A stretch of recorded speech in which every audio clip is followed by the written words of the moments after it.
माननीय शिबू सोरेन के साथ माननीय A.K. राय जी या माननीय और भी जितने थे सभी लोग, अगर बात करेंगे विनोद बिहारी महतो जी की, तो बहुत सारे लोगों का एक दिमाग में कॉन्सेप्ट आया कि हमें एक अलग झारखंड राज्य चाहिए। क्यों चाहिए? ताकि झारखंड का विकास हो। क्यों चाहिए? ताकि यहां के झारखंड के लोगों को शिक्षा मिल सके। क्यों चाहिए? ताकि यहां उद्योग नीति बन सके। क्यों चाहिए? ताकि एक बड़ा पलायन जो बहुतायात में होता है उसको रोका जा सके। क्यों चाहिए? तो झारखंड की नदी, झारखंड का कोना कोना अगर यहां पर मिनरल से भरा हुआ है, अगर नदी में जब मिनरल है, आप यहां सोच सकते हैं, तो श्रीमान क्षेत्रों की आप क्या बात करें। फिर भी बिहार के अंतर्गत अगर विकास की परिपाटी पूरे स्तर पे नहीं रची जा रही थी, कोना कोना पर, जिसके कारण एक बड़ा संघर्ष से जूझना पड़ा। आदिवासियों का एक बड़ा तकबा इसमें बहुत बहुत बड़ी भूमिका निभाई। यहां के जो मूलवासी थे उन्होंने भी बहुत बड़ी भूमिका निभाई। हर जाति, हर धर्म के लोगों ने बहुत बड़ी भूमिका निभाई। लेकिन आज भी झारखंड इन सारी चीजों से अछूता है। नमस्कार, व्योम टीवी के पेज पर मैं उमेश श्रीमान आपका फिर से स्वागत करता हूं। जिस तरह झारखंड में ठंडा पांव पसार रहा है, ऐसे में नई सरकार बनने के बाद नई नई योजनाओं और घोषणाओं को आपके पास लाकर रखा जाएगा और मुझे लगता है क्रियान्वयन की स्थिति भी शुरू की जाएगी। चलिए हम बात करेंगे आज जिन मुद्दों की, उन मुद्दों में सबसे बड़ा मुद्दा है कि आखिर बिहार से झारखंड अलग क्यों हुआ। थोड़ा सा कट मारकर इसको दूसरे ढंग से रखते हैं श्रीमान, या यूं कहें कि झारखंड को बिहार से अलग करने का पीछे का कारण क्या था। बिहार से झारखंड कट के अलग हुआ या झारखंड खुद बिहार से एक नया समीकरण बनाकर एक नई राजनीति की परिपाटी रचने के लिए आगे बढ़ा था? क्या कुछ हुआ, इसको विश्लेषणात्मक तरीके से जरा समझने की कोशिश करें। अगर भौगोलिक दशा की बात करें, झारखंड का तो वन प्रदेश रहा, वनांचल का प्रदेश रहा। इसके भौगोलिक दशा में यहाँ की संस्कृति, यहाँ का सभ्यता, यहाँ का जो कल्चर रहा, आदिवासियों के साथ मिंगल्ड कल्चर आप इसको मान सकते हैं। शुरुआती जो रेशियो रहा अगर देखें तो झारखंड में जिस तरीके से एक नया समीकरण दिखा, किसका समीकरण? विदेशियों का समीकरण, अंग्रेजों का समीकरण। उस समय से टूटता टूटता धीरे धीरे अपनी संस्कृति को खोता झारखंड, जब बिहार में इसका रूपांतरण हुआ था और बिहार में ही इसका वास्तविक धरातल स्थिति को शुरू किया गया। झारखंड के परिशिष्ट को अगर आप समझेंगे तो आपको एक चीज बिल्कुल स्पष्ट होगा कि बिहार से अलग करने के पीछे जो मनसा रहा था उसमें यह सारी मनसाएं प्रमुख रही थी। क्या झारखंड बिहार में विकास कर सकता है? क्या झारखंड की संस्कृति बिहार की संस्कृति से मैच करती है? क्या झारखंड में जो भी विधानसभा के क्षेत्र से जीतकर लोग पहुंचते थे या प्रतिनिधित्व करने के लिए पहुंचते थे, उनको मुखरता प्रखरता के साथ बिहार में उतना तवज्जो मिलता था क्या?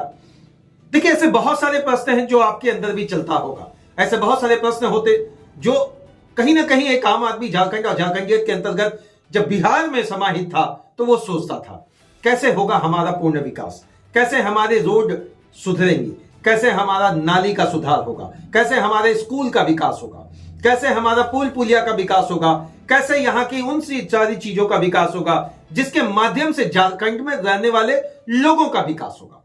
श्रीमान, अगर शुरुआती दौर में देखें तो जो बाहरी लोग यहां पर आकर बसे, अन्य राज्यों से आकर बसे, असम से बसे, उड़ीसा से बसे, बिहार से बसे, यूपी से बसे, पंजाब से बसे, राजस्थान से बसे, तो शुरुआती जो रेशियो रहा वो तकरीबन 40-60 का रहा था। 40 बाहरी % के लोग थे और 60% के लोग यहां के थे, जिसमें आदिवासी थे, मूलवासी थे, आदिवासी थे, या वो सारे लोग झारखंड और झारखंडियत के अंतर्गत अलग अलग टाइटल से बिलोंग करते थे। लेकिन धीरे धीरे समय और जनसंख्या का रूपांतरण सिस्टम बदलता चला गया और आज वर्तमान में स्थिति जो दिख रहा श्रीमान, वो तकरीबन 70-30 का दिख रहा। 70% दूसरी जाति के लोग, मतलब गैर आदिवासी, और 30% के आसपास आदिवासी, जिसकी संख्या और घटकर श्रीमान 25 से 26%। इससे पहले व्योम टीवी के पेज पर हमने दिखाया था कि आदिवासियों की संख्या क्यों कम हुई।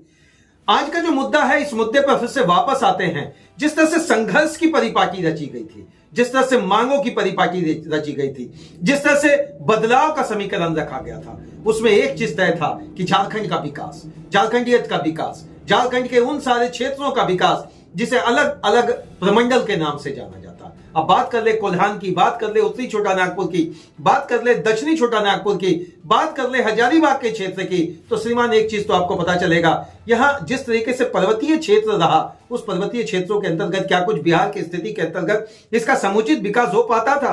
बहुत सारे लोग कहते थे कि नहीं, संघर्ष के बीच का जो निकला हुआ झारखंड है, शोषित पीड़ित वाली चीजों से अपने आप को समाहित करके जो झारखंड का एक पिक्चर दिखाया जाता था, चाहे भौगोलिक दशा की बात कर ले तो हमेशा एक चीज स्पष्ट रहा कि झारखंड ना तो बिहार में खुश था, ना 24 साल होने के बाद आज खुश है।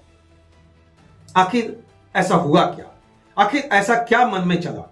आखिर किसने इस दुख से उभारने की कोशिश नहीं की?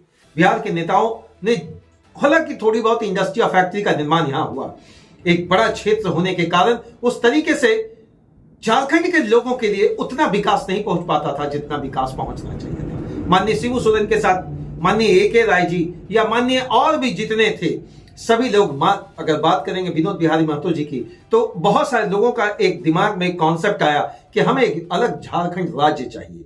क्यों चाहिए? ताकि झारखंड का विकास हो। क्यों चाहिए? ताकि यहां के झारखंड के लोगों को शिक्षा मिल सके। क्यों चाहिए? ताकि यहां उद्योग नीति बन सके। क्यों चाहिए? ताकि एक बड़ा पलायन जो बहुतायात में होता है उसको रोका जा सके। क्यों चाहिए? तो झारखंड की नदी, झारखंड का कोना कोना अगर यहां पर मिनरल से भरा हुआ है, अगर नदी में जब मिनरल है, आप यहां सोच सकते हैं, तो श्रीमान क्षेत्रों की आप क्या बात करें। फिर भी बिहार के अंतर्गत अगर विकास की परिपाटी पूरे स्तर पे नहीं रची जा रही थी, कोना कोना पर, जिसके कारण एक बड़ा संघर्ष से जूझना पड़ा। आदिवासियों का एक बड़ा तकबा इसमें बहुत बहुत बड़ी भूमिका निभाई। यहाँ के जो मूलवासी थे उन्होंने भी बहुत बड़ी भूमिका निभाई। हर जाति, हर धर्म के लोगों ने बहुत बड़ी भूमिका निभाई। लेकिन आज भी झारखंड इन सारी चीजों से अछूता रह गया। जिम्मेवार कौन?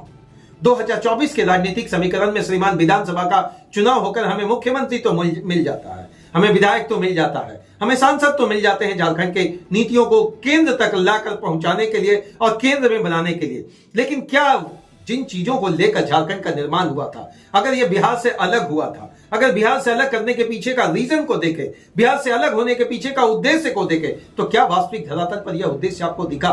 अगर दिखा तो केवल उन पन्नों में जिन पन्नों के सहारे पर रोड, नली, गली, पुल, पुलिया और बिजली के तार पहुंचाने की कोशिश की गई, जो आज तक नहीं पहुंचाने का कोशिश किया गया गांव गांव तक, जिसका नाम था श्रीमान उद्योग। अगर चाहते तो झारखंड के अंतर्गत मुझे लगता है इतना बढ़िया भौगोलिक संरचना है, इतनी चीजें उपलब्ध है, इतना प्राकृतिक संसाधन से लेकर मानवीय संसाधन है श्रीमान की यहां क्षेत्रीय स्तर पर बड़े बड़े उद्योग धंधे लग सकते थे। अनदेखी किसने की? क्या 24 सालों के अंतर्गत अनदेखी हुआ? अगर हुआ तो वास्तविक जिम्मेवार कौन? जो सदन में बैठे थे, चाहे वो केंद्र की सदन में बैठे थे यहां से प्रतिनिधित्व करने के लिए, या विधानसभा की सदन में 24 साल तक बैठे थे, या बिहार से अलग होने के बाद जो एक परिकल्पना तैयार की गई थी, क्या उसका खाका ही केवल रह गया पन्नों में? इसकी वास्तविक परिशिष्ट को समझने का कोशिश क्यों नहीं किया गया? युवाओं को जोड़ा क्यों नहीं गया? युवाओं से जानने की कोशिश क्यों नहीं की गई कि वास्तविक युवा जिस राष्ट्र का कर्णधार है उसे दरकिनार करके क्यों चला? श्रीमान, आपने झोपड़ी की राजनीति की, लेकिन खोपड़ी की राजनीति क्यों नहीं?